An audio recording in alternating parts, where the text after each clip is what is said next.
في حاجة في جسم الإنسان من 3 حروف. أول حرف وتاني حرف اسم طائر.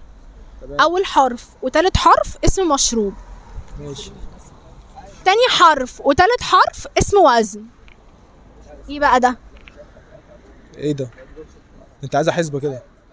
ما ايه؟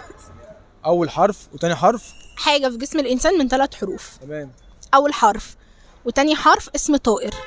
أول حرف وتالت حرف استنى، اسم أول حرف مشروب. وتاني حرف اسم طائر. طيب. وأول حرف وتالت حرف اسم مشروب. وتاني حرف وتالت حرف اسم وزن. كم وزن بقى ده؟ كم وزن؟ كلمة وزن ولا وزن؟ حاجة يعني حاجة بنوزن بيها. حاجة ميزانة يعني. ميزان صح؟ كده احنا جبنا اول حاجة يا ابني، خليك معايا. ميزان. تمام. ميزان ايه؟ بقولك الجسم، الحاجة اللي في جسمك دي من 3 حروف. في اللي بنوزن بيها حاجة